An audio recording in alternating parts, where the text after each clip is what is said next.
Radio One, musique, info et vous sur le www.r1.mu. Phoenix Bev, comme toutes les compagnies ici à l'île Maurice, souffre de l'ensemble de la situation. D'une manière ou d'une autre, il y a des effets qui sont mathématiques, arithmétiques. Quand l'ensemble de l'industrie hôtelière est arrêté, vous avez un arrêt de distribution sur l'ensemble de tous les hôtels de l'île Maurice. D'une manière ou d'une autre, ça a un impact.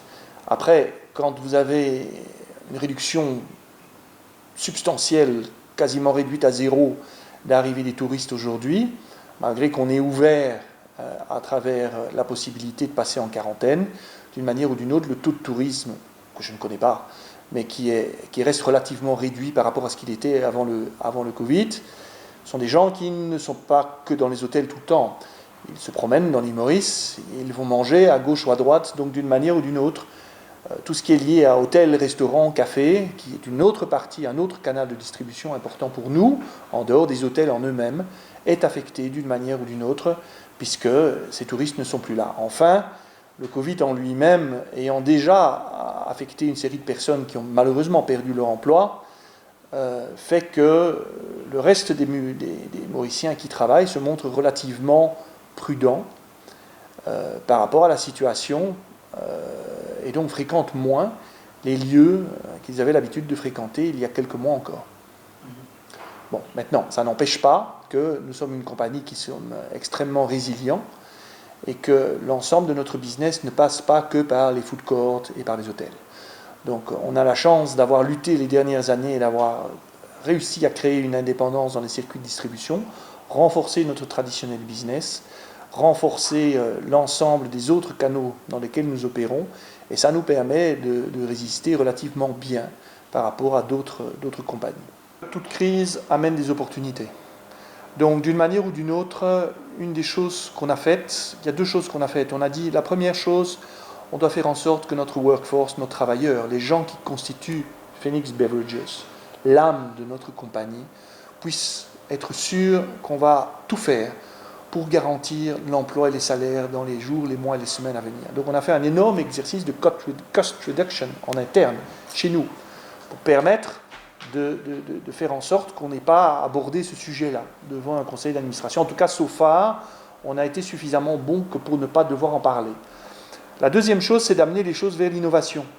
C'est-à-dire de dire, dès qu'on a terminé le lockdown et que le gouvernement a donné l'autorisation à tout le monde de ressortir et de revenir petit à petit à la situation normale, on est tout de suite entré avec un processus d'innovation. On a relancé Sidona, par exemple, qui est une limonade liée aux événements festifs depuis très très longtemps ici à l'île Maurice et qui avait disparu depuis une quinzaine d'années, pour remettre de l'engouement, de la joie dans la vie des Mauriciens. On a cette semaine lancé un nouveau formatage dans des boissons alcoolisées, sur des petits fûts de 5 litres. Donc on rentre dans le marché avec de l'innovation.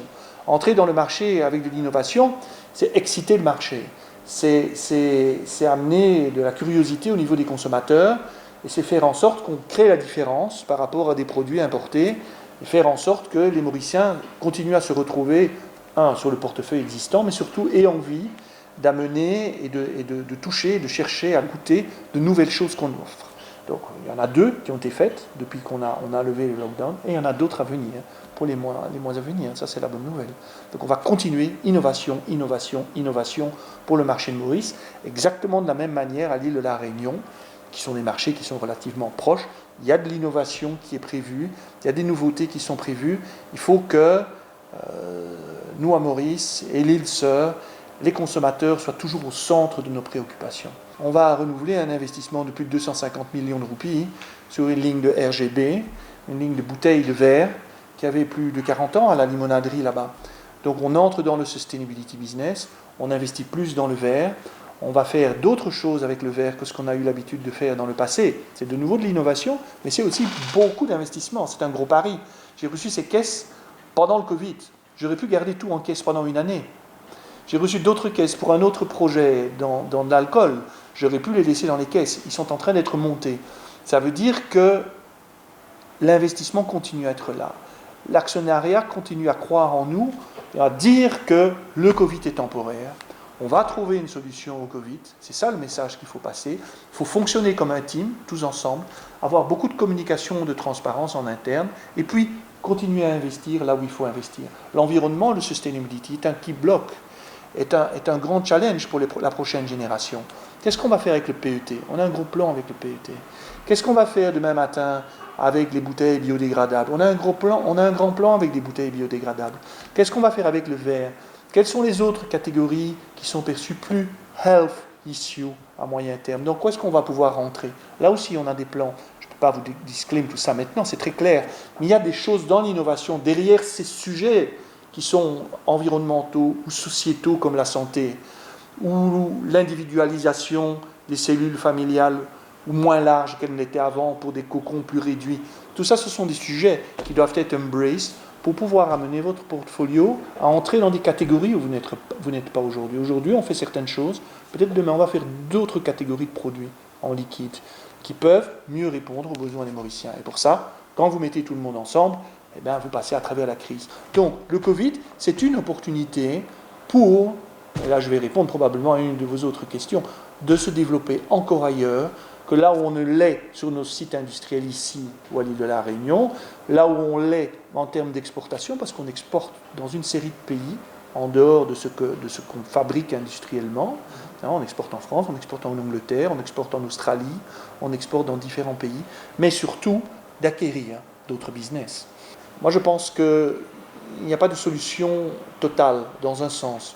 Le verre n'est pas une solution totale, le plastique n'est pas une solution totale.